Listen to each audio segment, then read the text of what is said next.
Bakit hindi ka mag-improve sa basketball o hindi ka gumaling-galing? Dahil wala kang disiplina. So, ang topic natin ay disiplina bilang player. Ang disiplina ay napakahalaga. Mahalagang bagay siya dahil makakatulong siya para mag-improve ka bilang player. So, actually, hindi lang siya bilang player, pati sa pang-araw-araw mong buhay, magagamit mo ang disiplina. Number 1, sa training. Go! Ako, bilang coach, mahalaga sa akin yung oras. Disiplinahin natin ang sarili natin bilang player na pag sinabing 6 a.m., automatic, ready ka na. So, ano yun? Dapat, before 6, andun ka na. So, 15 minutes dapat, at least, nandun ka na sa venue. Nasa practice area ka na. Magbibihis ka pa, magre-ready ka. Bago dumating ang 6, 5:59, ready ka na. So, mahalaga yung oras. Disiplinahin natin ang sarili natin sa oras. Isa pa, during training, may mga rules si coach. Sumunod tayo. Okay, isang part yun na marunong tayong sumunod. Disiplinahin natin ang sarili natin na makasunod tayo sa mga rules. Minsan, mga simple-simple lang, lalo sa akin.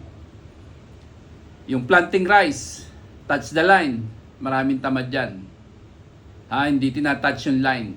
Okay, isang pagpalo yun ng instruction eh. So, disiplinahin natin ang sarili nating makasunod. Dahil sa simpleng bagay na yun, natuturuan natin sa sarili natin sumunod. Magagamit kasi natin yan minsan na mabilis ang instruction, mabilis ang sinabi ni coach. Pero dahil marunong tayong makinig, marunong tayong sumunod, madali nating ma-pick up, ma-execute natin yung sinasabi ng coach. Kahit simple lang yan, makakatulong yan sa atin bilang player. Then, tulog. Napakahalaga ng tulog. Disiplinahin natin ang sarili natin yung oras ng tulog. So, at least bilang player, dapat makatulog tayo at least 8 hours. Hindi bababa ng 7. At least 8. Huwag naman lalagpas ng 10. Para ready tayo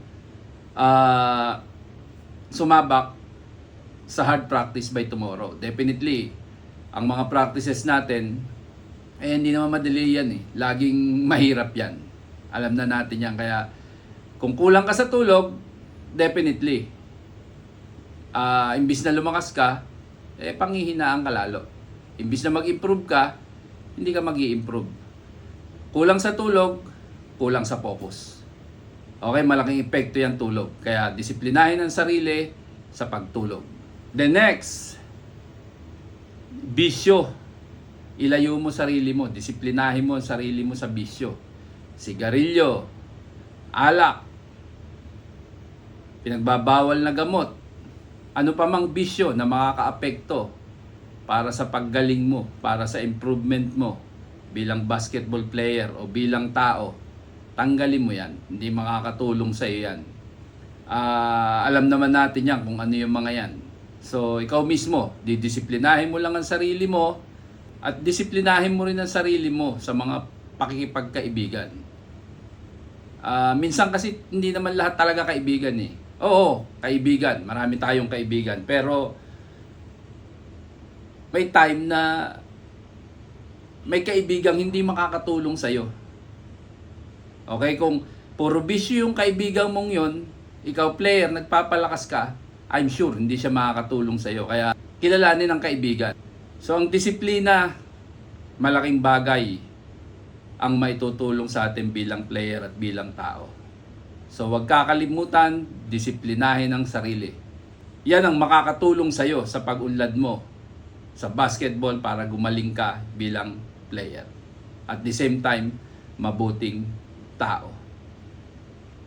Salamat mga ka-ihoops. Pagtapos mo ng bidyong ito, kung nakakatulong at sa tingin mo ay makakatulong pa sa iba, please follow, share, subscribe at sa mga iba pa nating channel like YouTube, Facebook, TikTok, and Instagram.